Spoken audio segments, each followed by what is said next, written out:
Oran vient de Lisa. Elle est kiné et je la remercie d'avoir accepté de vous accompagner, de vous informer en ce qui concerne l'entretien du dos, entretien qui doit commencer dès notre enfance. Alors, elle va vous en parler et vous donner les bonnes attitudes, les bonnes positions qu'il faut adopter. Alors, je te remercie de ta disponibilité. Bonsoir à tous.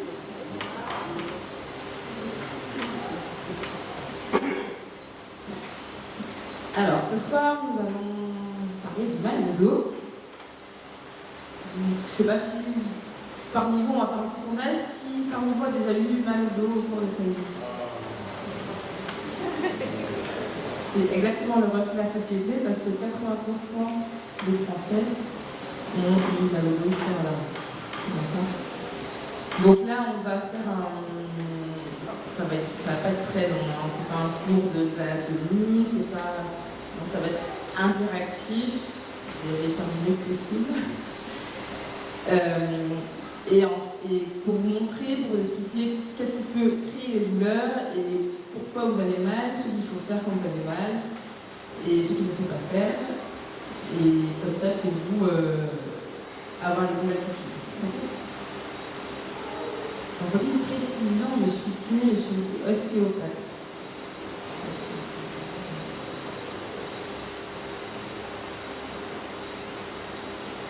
Alors, déjà, le mal de dos, ça va d'où à où? Qu'est-ce qu'on peut mettre dans le mal de dos?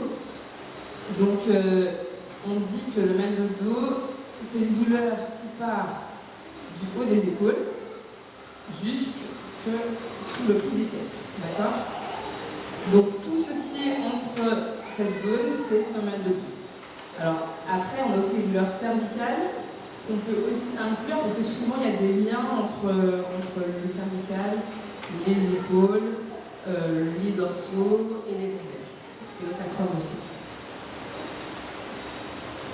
Donc, ce qu'il faut savoir, c'est que, donc, il y a, ce que je vous disais tout à l'heure, donc il y a les personnes qui ont une fois dans leur vie mal au dos, donc c'est ce qu'on appelle une douleur aiguë, ou ponctuelle, donc ça arrive une fois à 20 ans, une fois à 50 ans, donc ce sont les douleurs aiguës. Et on a aussi les douleurs chroniques, ça par contre c'est plus compliqué. Donc les douleurs chroniques, c'est des douleurs qui reviennent régulièrement. Et c'est en fait la vraie définition, c'est qu'il faut que ça dure 3 mois. 3 mois pendant une année. Après ça peut être par intermittence, mais si ça dure plus de 3 mois pendant une année, c'est des douleurs chroniques.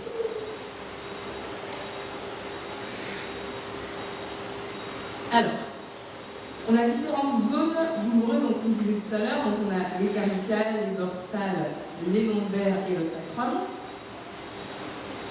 Souvent, quand on a mal au niveau des lombaires, il y a une répercussion au niveau des cervicales, parce qu'il y a toute la dure nerf, tous les nerfs qu'il y a autour de la colonne vertébrale qui ont une influence. Et comme les lombaires et les cervicales sont des zones qui vont absorber vos mouvements, s'il y a une surcharge à ce niveau-là, ben en fait, vous aurez mal soit au niveau des lombaires, soit au niveau des cervicales. Et oui, le lien qui se fait, c'est que les cervicales ont des nerfs. En fait, les cervicales sont des nerfs. Il y a des nerfs qui passent par les artères vertébrales et qui descendent en fait jusqu'au niveau de L4 et 5, au niveau lombaire. Donc en fait, s'il y a une douleur au niveau lombaire, en fait, il peut y avoir un retour et de ce fait-là, avoir des douleurs au niveau des cervicales. Donc des fois, on a mal au dorsal et puis on a une douleur, on ne sait pas pourquoi, on dit mais j'ai mal là, mais j'ai aussi mal là, c'est bizarre, pourquoi j'ai mal à ces deux endroits, je ne comprends pas. Et bien vous allez voir votre kiné ou voilà. La dernière fois j'avais mal à ce niveau-là, on m'avait fait du bien là, mais c'est bizarre, maintenant j'ai mal à ce niveau-là. Comment ça se fait? Est-ce que j'ai plusieurs douleurs? Comment c'est possible? En fait c'est le même problème, sauf qu'en fait c'est des douleurs projetées. Donc les douleurs elles sont projetées soit vers une autre zone, soit, elles sont causées par le dos. Voilà. D'accord.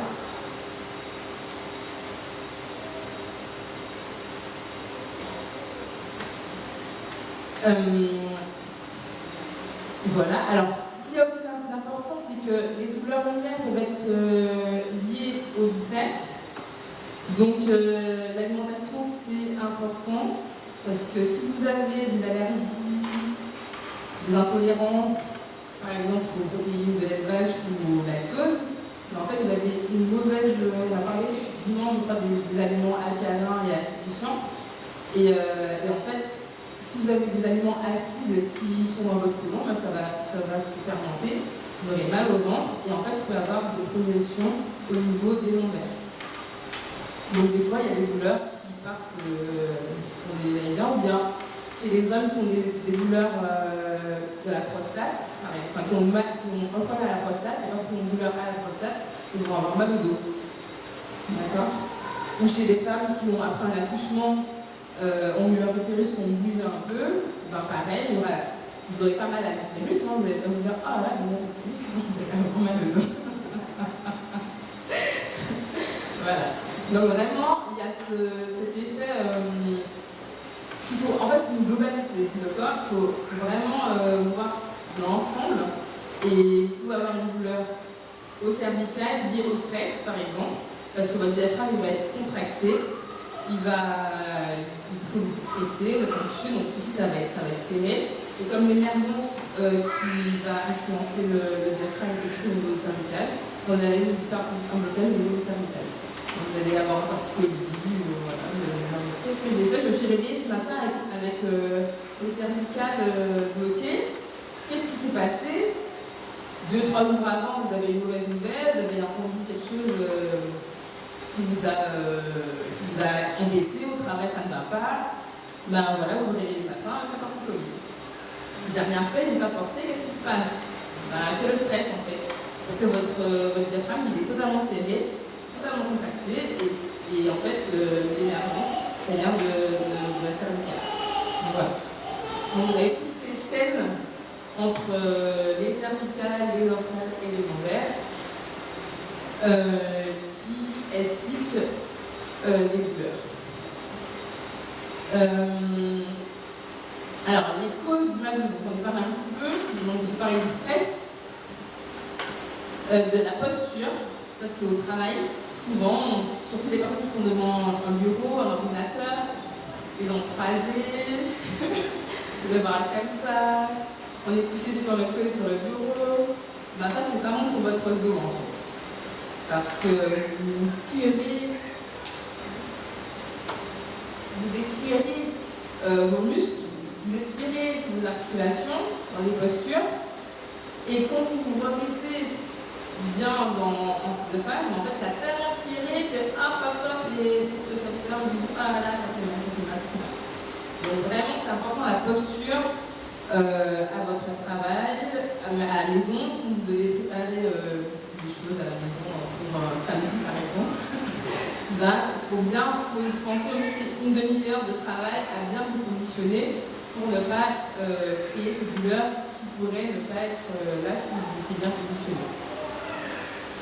Donc, on a aussi les accidents, donc les accidents de voie publique. Alors, il peut y avoir des accidents qui sont arrivés, par exemple, à 3, 4 ans, 5 ans, même 10 ans de vie, et puis en fait, ça va, le temps passe. Et puis, vers 25 ans, il y a une grosse douleur qui arrive. On se dit, mais qu'est-ce qui se passe? Je n'ai rien fait. Je n'ai strictement rien fait. Ça arrive comme ça. J'ai mal au dos, je ne comprends pas. Et souvent, c'est des douleurs qui sont avec longtemps. En fait, il y a le corps qui est très. Le corps de un jeu qui nous a fait de manière parfaite. Donc en fait, notre corps s'adapte. Et quand il s'adapte, il n'y a aucun problème. Enfin, vous allez avoir un petit peu mal, mais bof, ça va passer. Mais à un moment donné, quand il y a trop de sursollicitation, ben, là, il ne peut plus. Là, il ne peut plus. Et en plus, souvent, il envoie des petits signes. Il dit ah, j'ai mal, attention, j'ai mal, attention. Et puis, vous écoutez pas parce que, surtout ici, hein, on va, on charge. Hein. Tant qu'il y a à faire, on fait. Il y a ça à faire à la maison, il y a ci à faire avec les enfants, il y a ceci, il Donc on charge, on écoute dans son corps. Et un jour, pouf, lumbago. Mais j'ai rien fait. Pourquoi j'ai mal au dos? J'ai rien fait, j'ai pas porté, j'ai rien fait de différent d'habitude, et je me fais un lumbago. Je suis pas stressée au travail, je ne comprends pas. Mais en fait, c'est des choses qui sont aussi arrivées des années auparavant, qui peuvent rester parce que le corps s'adapte. Et au bout d'un moment, le corps ne s'adapte plus, et du coup, hop, vous avez mal au dos. Donc, après, il peut y avoir des accidents à vélo, enfin voilà, tout type d'accident, ça peut par la suite, si ce n'est pas traité de manière efficace, créer des douleurs. Alors, on a aussi le vieillissement. Donc, le corps, c'est comme qui se voit le plus sur les cheveux blancs, hein, bien sûr. Donc, mais c'est normal, ça fait partie de la vie, hein, c'est comme ça. Et nos articulations aussi s'abîment. Donc, quand nos articulations s'abîment, on peut aussi avoir des douleurs liées à ça, liées à la vieillesse. Alors, on peut aussi avoir des faux mouvements. Donc, comme je disais tout à l'heure, par exemple, on a porté quelque chose de très lourd. Il y a un enfant qui, pendant toute l'année, va à l'école avec une sac super lourd à l'école. Maintenant, c'est de moins en moins, hein, parce que l'école fait attention à ça, à l'ergonomie. Mais il y a encore des zones où les enfants doivent porter beaucoup. Et pareil, on se relève et hop, aïe, qu'est-ce qui se passe? Je me suis fait mal. Donc ça lui est arrivé, je pense, à certains d'entre vous. Donc tout à l'heure, j'ai parlé de douleur projetée. Donc c'est une douleur, par exemple, on a eu un accident de voiture avec la ceinture, on a eu une douleur par ici, voilà, c'est passé au niveau du sternum. Et puis 3-4 mois plus tard, on se dit ah mais j'ai mal au dos, j'ai mal au niveau des dorsales. Je ne sais pas ce qui s'est passé, j'ai rien fait tout de suite maintenant, je ne sais pas ce qui s'est passé. Et en fait, en réfléchissant, en allant chercher les bonnes questions, les bonnes réponses, on se rend compte que en fait, c'est le sternum qui est devant qui a pris son choc, qui a tout amorti et qui a transféré la douleur au niveau des dorsales. Et ça peut arriver aussi. Et il y a aussi la pratique sportive, quand on fait du sport intensément, trop intensément. Donc, la tempérance c'est important, hein, parce que souvent, soit il n'y a pas du tout de sport, soit on fait trop. C'est bien de faire entre les deux. Parce qu'en règle générale, les gens ils vont à la salle pendant 3-4 heures tous les jours. Alors, si on veut se faire de la gonflette, pourquoi pas. Mais en réalité, ça n'apporte pas grand-chose au corps. Par contre, faire du sport tous les jours pendant 30 minutes, 1 heure, maximum 1 heure et demie, il n'y a aucun problème. Le corps s'adapte, il fait avec, il prend, mais franchement, une demi-heure à 1 heure tous les jours, c'est très bien. Il n'y a pas besoin de faire beaucoup plus. Alors, le type de douleur qu'on peut avoir, ce sont les douleurs articulaires, donc entre deux articulations, donc soit entre deux vertèbres, soit entre la vertèbre, enfin entre les omoplates par exemple et les côtes. Voilà, c'est des douleurs articulaires. Alors on peut avoir une douleur musculaire, c'est ce qui vous fait le plus souvent aller chez le médecin, parce qu'il y a une douleur articulaire, vous laissez tranquille. Les douleurs viscérales, vous dites bon, j'ai mal au ventre, ça va passer. Je prends du charbon, ça passera. Les douleurs inflammatoires et neurologiques et musculaires, c'est là où vous allez voir le médecin en général, parce que ça vous fait vraiment mal, vous n'arrivez plus à bouger, vous n'avez plus à aller juste prendre un verre d'eau et lever, ah là, c'est trop mal. Donc ça, en règle générale, vous allez voir le médecin pour ça. Donc il faut essayer aussi d'apprendre à écouter son corps et de se dire qu'est-ce qui me fait mal réellement. Parce que les douleurs articulaires ne sont pas anodines, elles peuvent être déclenchées par une douleur musculaire. Par exemple, vous tombez sur les fesses, vous vous êtes fait une petite acroïliaque, bon, ça passe, mais c'est pas le muscle qui a pris, c'est la acroïliaque. Donc, vous allez chez le médecin, ça va passer. Je marche, ça passe. On fait un petit crack, ça fait un petit bloc, donc c'est pas grave. Et quand vous le pyramidal, le muscle de la fesse qui se contracte. Là, ça fait mal. Puis en plus, ça irradie, ça entre dans la jambe. Parce que le nerf, il est comprimé. Donc, je commence à avoir une sciatique. Qu'est-ce qui se passe? Ouh, j'ai peur de la jambe. Voilà, j'exagère, j'extrapole. Non. En fait, avant d'arriver à ce stade-là, il y a eu plein de signes qui ont été envoyés au corps, qui ont été envoyés à votre cerveau. Il faut essayer de les capter. Et d'ailleurs, alors je ne dis pas qu'il faut aller chez le médecin pour n'importe quoi, tout et n'importe quoi, c'est pas ce que je dis. Mais il faut apprendre à écouter son corps, parce que quand ça arrive trop loin, quand vous allez chez le médecin, ben là, vous avez des médicaments, vous avez 15 minutes sans chez le kiné, vous avez plein de choses, alors que dès le début, on aurait réglé tout de suite. En une séance, c'est réglé, mais avec un seul truc, c'est fait, une pommade, un truc, enfin tout de suite, c'est réglé. Pas besoin d'aller pendant 3 mois chez le kiné. Si on écoute son corps dès le début. Par contre, pour les douleurs inflammatoires, donc c'est des douleurs qui irradient, c'est des douleurs où ça devient chaud, où ça gonfle. Là, par contre, c'est des signes où il faut absolument aller chez le médecin. Si vous voulez que ça chauffe, ça tire, ça chauffe, ça fait mal, ça gonfle, là, il faut aller voir son médecin. Parce qu'il peut y avoir une pathologie sous-jacente. S'il y a de la fièvre également, si vous avez mal au dos après une fièvre, il faut aller voir votre médecin. Parce que ça peut être une pathologie comme une néphrite, donc c'est les reins qui sont endommagés, ça fait très mal au dos, parce qu'on n'a pas mal. Dire qu'on a mal au rein, c'est pas la vraie expression, mais c'est l'expression créole, hein, j'ai bien entendu. Et en fait, d'avoir mal au rein, c'est pas. Quand on a vraiment mal au rein, quand on a une néphrite, je vous assure que vous allez directement aux urgences.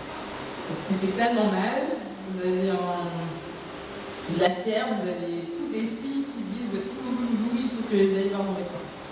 D'accord? Donc, vraiment, dans ce genre de douleur inflammatoire, il ne faut pas hésiter une seule seconde à aller voir son médecin. Alors, les traitements. J'ai triché. Alors, avant toute chose, déjà que c'est une douleur qui est aiguë, il n'y a pas forcément besoin de courir chez voir quiconque. Déjà avec du repos. Souvent, quand on est très fatigué, c'est là qu'on se dit j'ai mal au dos. C'est bizarre, j'ai mal au dos. En fait, tous les signes qu'on a, c'est pour qu'on puisse s'écouter et savoir gérer ces douleurs. Donc, quand vous sentez que vous avez mal au dos, c'est que vous avez épuisé, c'est que votre corps vous dit stop. Il dit maintenant, ça suffit, tu vas te reposer et tu vas te calmer. Parce que si tu te reposes pas, tu te calmes pas, c'est un autre problème par derrière. Donc, c'est très important, avant tout, de se reposer. Alors, se reposer, ça ne veut pas dire rester allongé, immobile et ne rien faire. Ça ne veut pas dire ça. Ça veut dire, parce que, oui, il faut l'équilibre dans tout. Pas d'excès, pas de trop peu, l'équilibre. Donc, rester immobile, c'est pas possible, il faut rester immobile, donc faire marcher par exemple, mais pas forcément aller courir, pas aller faire son jardin, voilà, faire des choses qui permettent au corps de reprendre, mais en douceur. L'alimentation, également faire attention à ce que vous mangez. Parce que comme je disais tout à l'heure, si vous mangez des choses trop acides, ça peut faire monter dans votre intestin et ça peut vous donner des douleurs. Donc vous avez mal au ventre ou pas, et puis vous avez super mal au dos. Ou bien, par exemple, en période prémenstruelle, les femmes souvent elles ont mal au dos, mais des fois ça peut être lié aussi à l'alimentation. Donc faites attention à ce que vous mangez, ça peut aussi avoir une influence sur vos douleurs.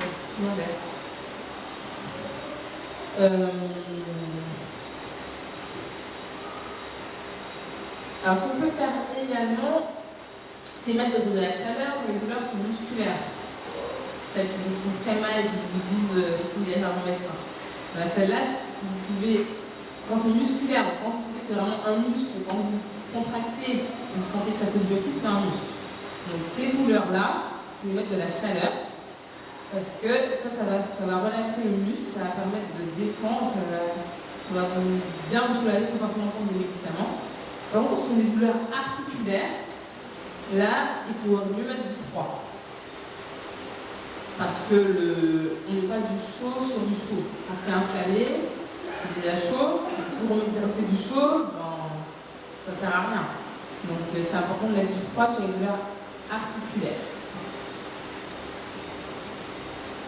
Alors,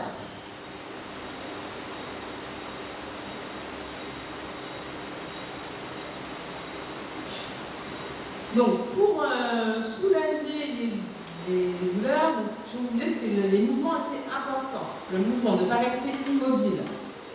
Donc aller marcher, prendre le temps de se poser, faire l'exercice de respiration par exemple, faire de la méditation aussi, enfin prier dans la relaxation, ben ça permet au corps de se relâcher, de se détendre.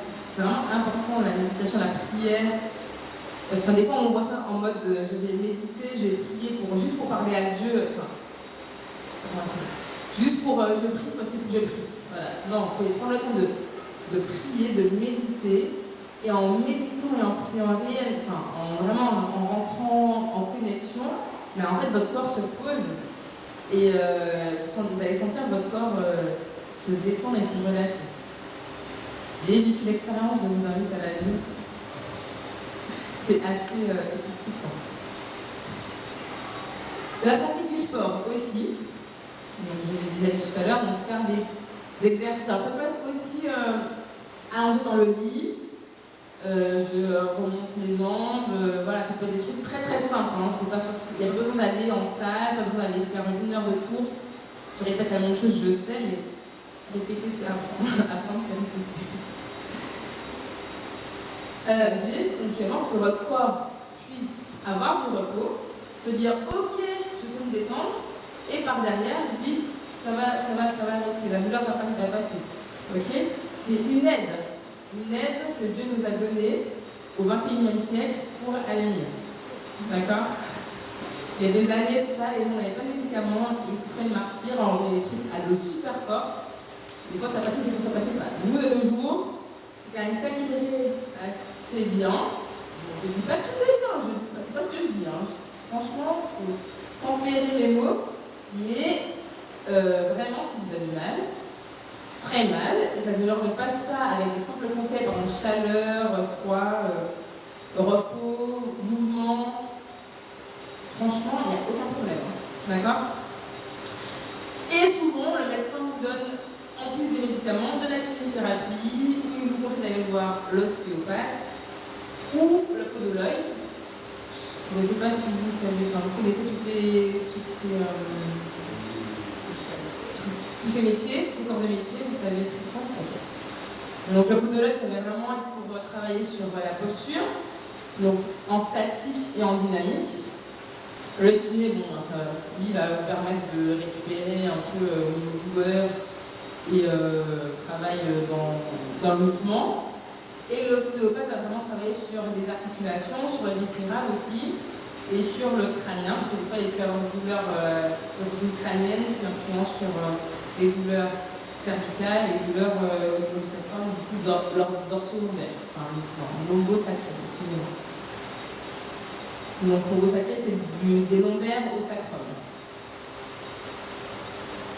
Alors, comme je disais tout à l'heure, change d'alimentation, donc faire attention aux intolérances alimentaires,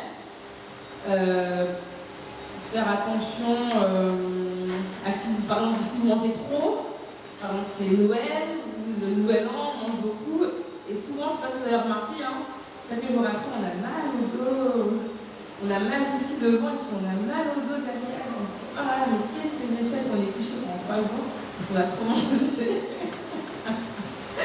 Bah, pareil, déjà faire attention à ce que l'on mange, comment on mange.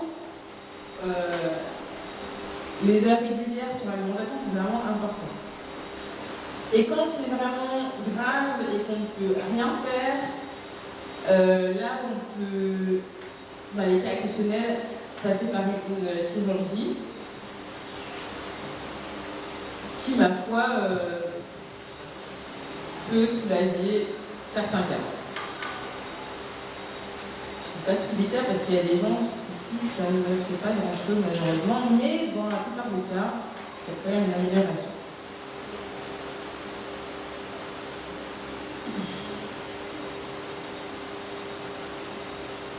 Et donc, c'est par contre très important, n'oubliez pas d'aller voir votre médecin si la douleur ne passe pas, parce que je ne suis pas médecin, ce que je vous dis c'est des choses que vous pouvez faire chez vous, comment vous pouvez faire, c'est des conseils, mais un médecin va poser un diagnostic, et s'il y a parce qu'il y a des douleurs, par exemple lombaires, ou c'est un tassement vertébral, donc si c'est ou une métastase osseuse, enfin voilà, ça peut être des choses beaucoup plus graves, et vraiment ne faites pas l'imprudence de vous dire ça passera. Après, il faut des signes associés, mais si vous voyez qu'il y a plein de choses, si vous êtes fatigué, si vous voyez que ça passe vraiment pas, avec ce qu'on a donné, ça passe pas, vraiment, allez voir le médecin, lui il va poser un diagnostic et il va vous dire d'aller vers tel ou tel autre spécialiste. Ok? Alors, j'avais prévu, mais apparemment ça va vous être donné à la fin du moment de la semaine sur la santé. Donc, vous aurez un lot d'exercices à faire pour vous faire du bien au niveau de votre dos. Donc, il y a surtout des exercices d'étirement.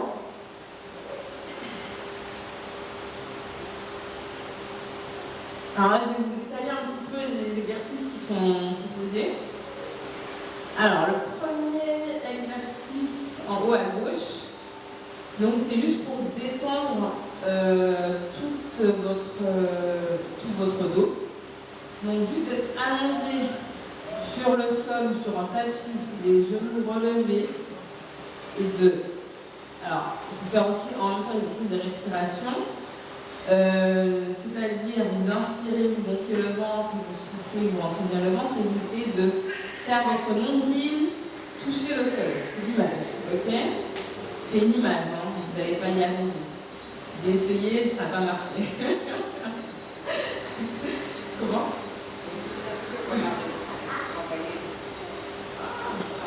Le nombril touche le sol?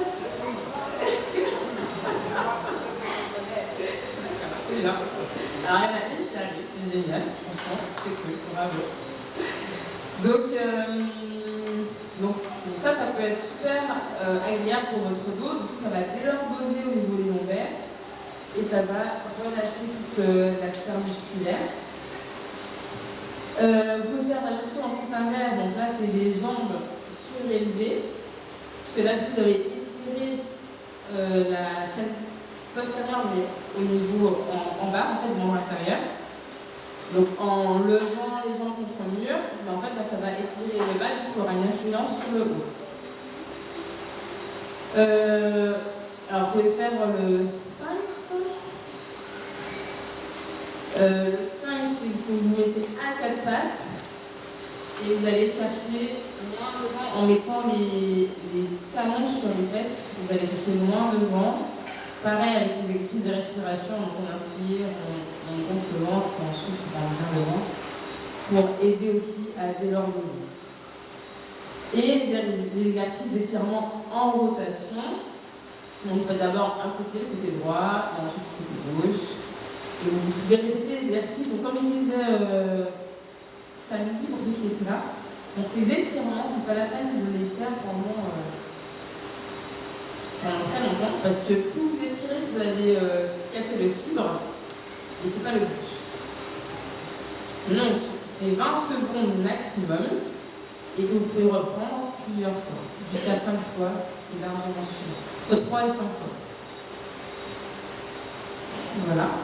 Et bon, ça vous l'aurez, je vous aurai un dossier avec tous les exercices que vous pouvez faire à la fin de la semaine.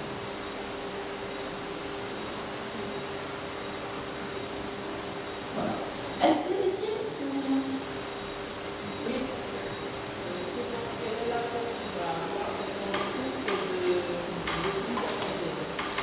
Des trucs japonais. Dans le dos, là. C'est au niveau des chevilles. C'est-à-dire la posture.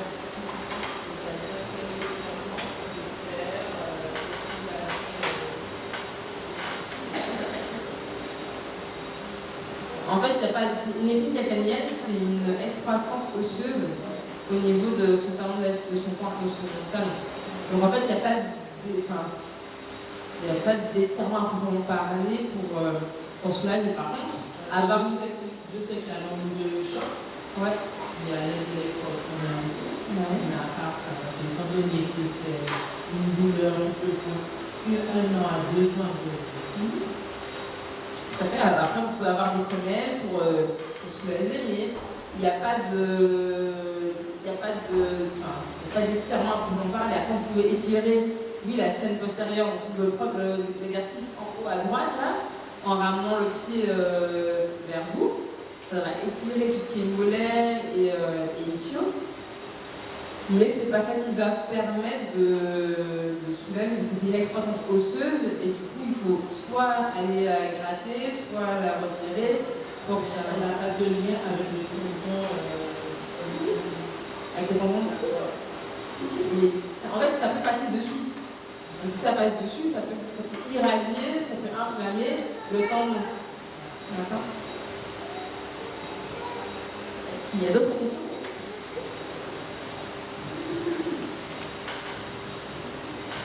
Merci pour les informations, les conseils et aussi vos méthodes concernant la douleur.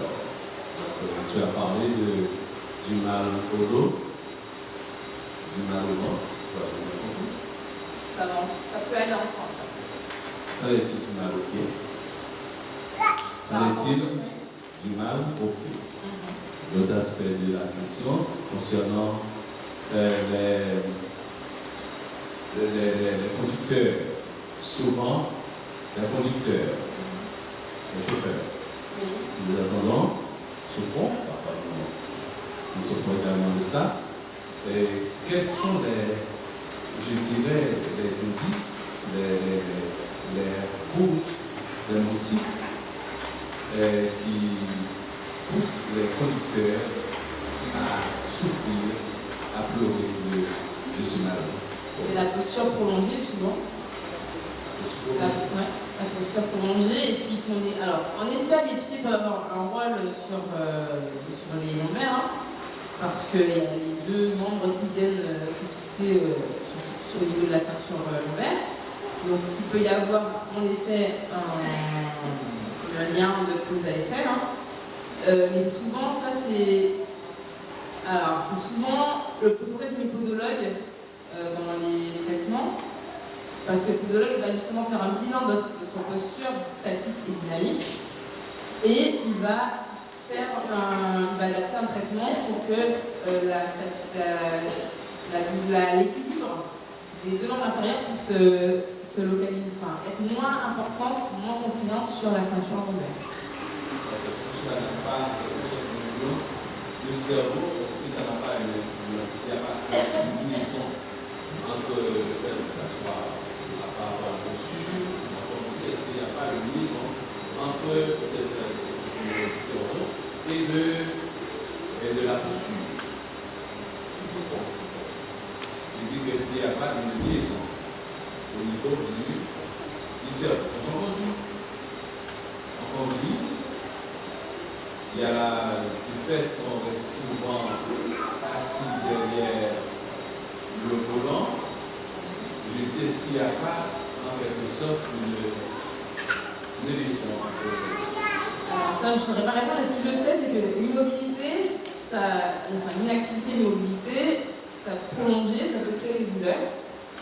Donc si vous restez longtemps derrière votre volant sans sortir, faire des pauses, marcher, bouger, oui, ça va créer des douleurs. En plus, comme vous faites les mouvements avec la cheville, donc ça va forcément tirer le nerf jusqu'au pied, donc ça va tirer dessus, et il peut y avoir des comportements à ce niveau-là.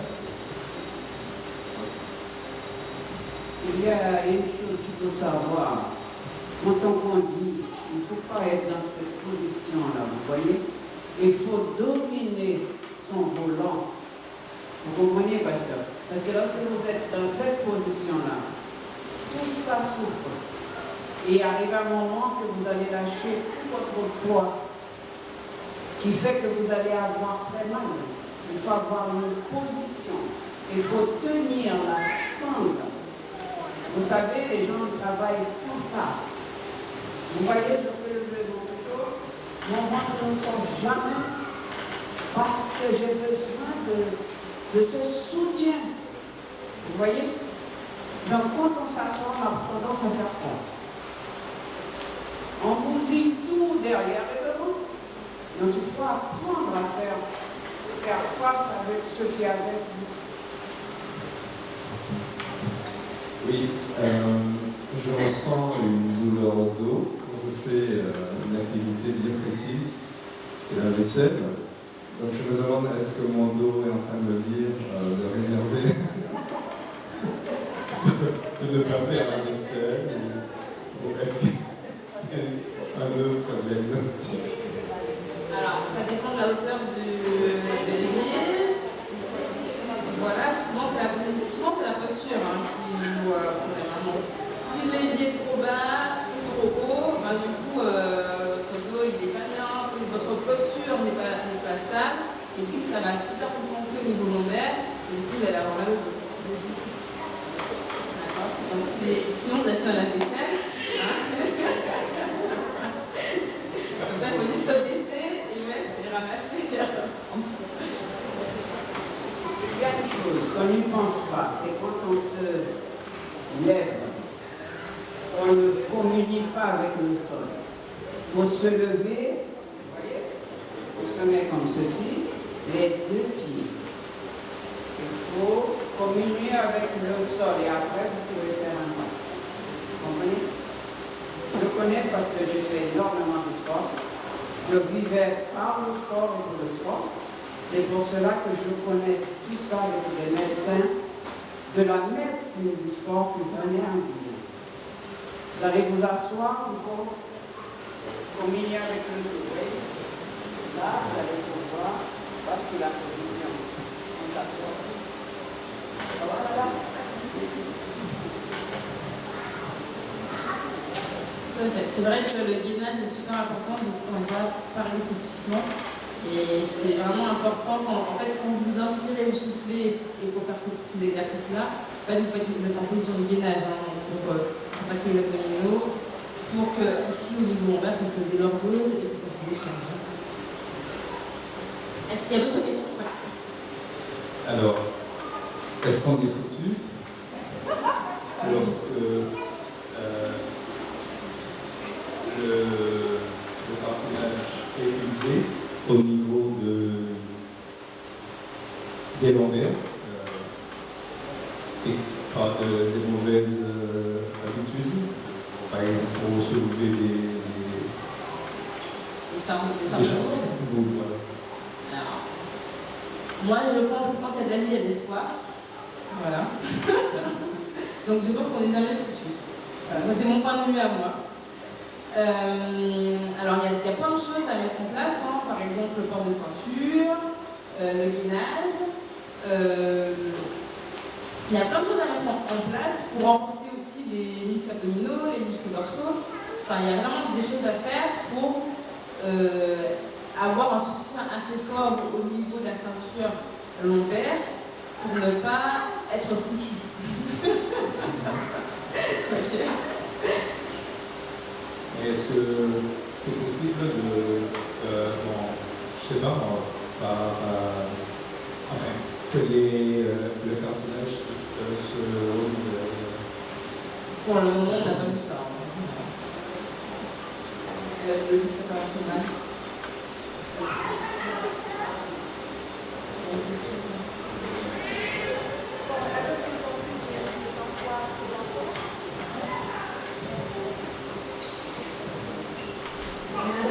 Des emplois sédentaires, donc quelles recommandations vous pouvez nous donner quant à se lever pour une pause marcher en fait? Les fréquences?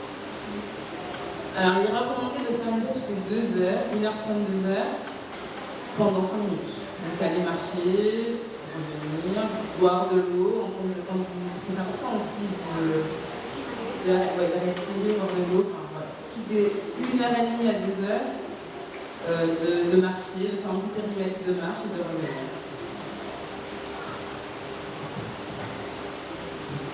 J'ai souffert du mal de dos pendant à peu près une période de 6 mois à 1 an, parce que j'ai fait une lombalgie. À la suite de ça, en fait, j'ai appris à connaître mon corps et je me suis retrouvé dans tout ce que vous avez présenté, être à l'écoute de son corps et se soigner par étirement et gainage en fait. Mais ce que je voudrais dire en fait, c'est que la société d'aujourd'hui nous met dans un confort, que ce soit dans les sièges auto, dans les canapés, où toutes ces choses vont à l'encontre de notre dos en fait, de notre hygiène en fait dorsale, si on peut dire. Et le témoignage que je voudrais apporter ce soir, c'est que par mon métier, j'ai souvent la possibilité de me baisser par facilité, on va dire, et lorsque je ne respecte pas la posture comme il faut, donc la conséquence se fait sentir tout de suite. Et il m'est arrivé, donc, un petit incident une fois, de réveiller ma douleur comme j'ai pu la ressentir au niveau d'une douleur de lombalgie. Et là, je me suis dit, franchement, je suis mal parce que je n'ai pas envie de retomber dans 6 mois de traitement et à soulager, anti-inflammatoire, etc., etc. Et donc, à cette occasion, j'ai fait confiance à Dieu. J'avais très mal, mais le lendemain de cette douleur, j'avais le choix, soit de rester couché ou d'aller chez le médecin. Mais dans ma prière, Dieu m'a dit d'aller travailler. J'ai souffert toute la journée de mon mal de dos. Et c'était en plus le jour de préparation, donc le vendredi. J'arrive à la maison le soir, je fais rapidement un petit peu de ménage et souffrant du dos. Et lorsque j'ai terminé mon ménage, je n'avais plus mal au dos.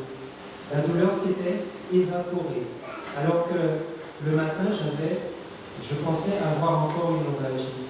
Donc, par la foi également, je voudrais dire que Dieu m'a permis donc, de vaincre ce mal, mais Dieu nous dit aussi que c'est comme vous l'avez dit, par l'activité aussi qu'on soigne le dos. Donc, si j'étais resté couché, ça aurait empiré. Voilà. Merci du témoignage. Est-ce qu'il y a d'autres questions? Une dernière intervention?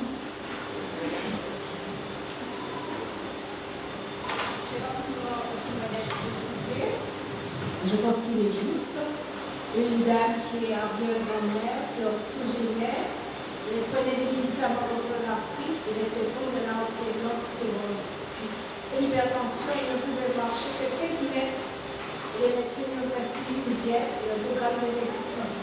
Au bout de 6 mois, elle pouvait faire un petit tour du quartier et 2 ans plus tard, elle avait à présent 86 ans. Elle faisait chaque jour un footing de près de 2 km et elle ne prenait plus de médicaments. Au bout de 3 ans, elle a participé à l'Olympiade d'été. Alors je pense que si l'activité physique fait partie des remèdes naturels, même il faudrait, c'est la prévention. La prévention dit qu'il faut s'organiser pour marcher, pour faire des exercices comme elle a expliqué, et ça va nous protéger. Et si toutefois on a un problème de lombalgie, etc., je pense qu'il ne faut pas diminuer sur l'activité physique, peut-être chercher l'activité physique qui va jusqu'à ce qu'on reprenne le dessus.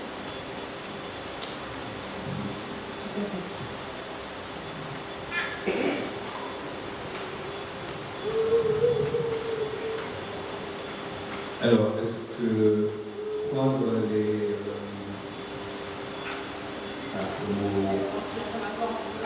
voilà, est-ce que ce n'est pas soulever notre problème à notre niveau? Non, parce que ce que j'ai dit tout à l'heure, c'est que c'est ponctuel. C'est pas quelque chose qu'il faut prendre à la vie en fait. C'est vraiment le temps de soulager, de se remettre. voilà, c'est juste pour calmer la douleur. Et puis après, vous reprenez l'activité physique progressivement et ainsi vous allez pouvoir enlever les médicaments. Alors même pendant qu'on a mal, on peut quand même continuer à avoir une activité physique, c'est recommandé par l'ARS et par toutes les instituts de la santé. Il faut continuer à bouger même si on a mal. Donc ça c'est vraiment important. Donc même si c'est aller faire une petite marche sur la plage, c'est pas grave, il faut continuer à bouger. Et en fait, de prendre un anti-inflammatoire ou un antidouleur pour commencer déjà, d'abord antidouleur, anti-inflammatoire, c'est après si jamais il y a besoin. Ça va calmer la douleur, le temps que le corps se remette en mouvement et qu'il comprenne qu'il a le droit de se calmer, de ne plus avoir mal. Parce qu'on a entendu et qu'on va faire ce qu'il faut pour le soulager.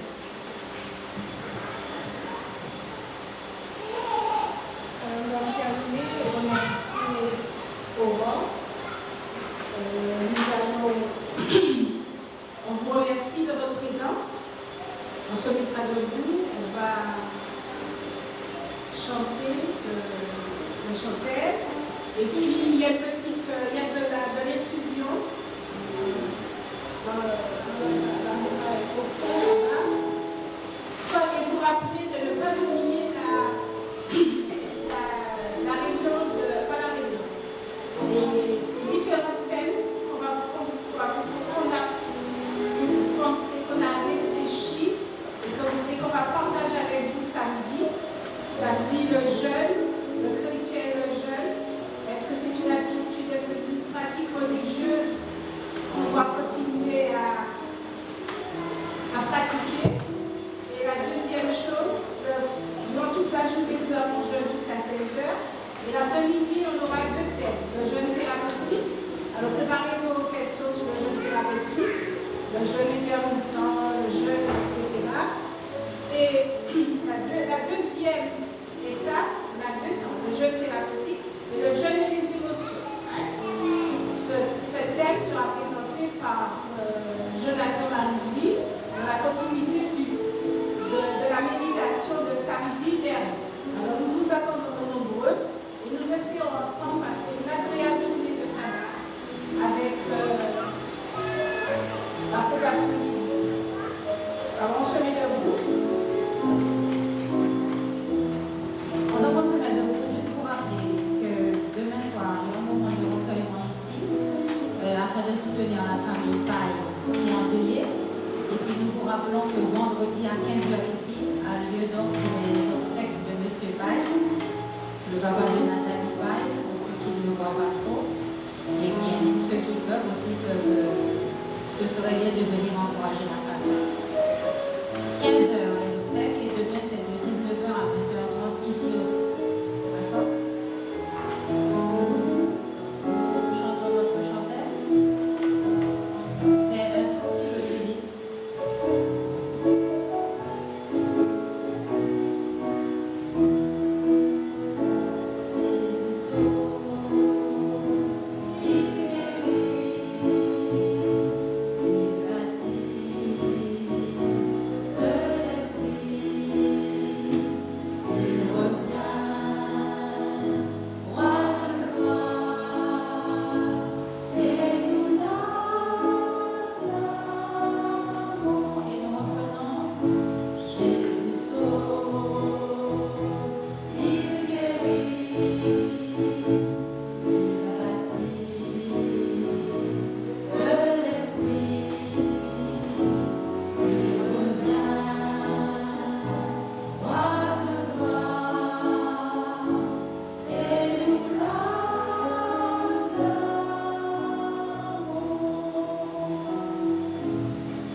la vie en abondance. Durant toute cette semaine, tu nous rappelles que nous pouvons avoir la victoire sur toutes nos mauvaises habitudes qui nous empêchent de te rencontrer avec toi. Puisses-tu, Seigneur, nous remplir de ton esprit afin que nous puissions te afin que nous puissions, Seigneur, vivre comme tu le réclames. Nous voulons te prier pour notre Église, nous voulons te prier pour chaque membre personnellement. Donne-nous la victoire afin que nous puissions être à ton service et avoir une vie de qualité. Remplis-nous de ton esprit et bénis chaque de nous. Nous t'avons prié au nom de Jésus. Amen.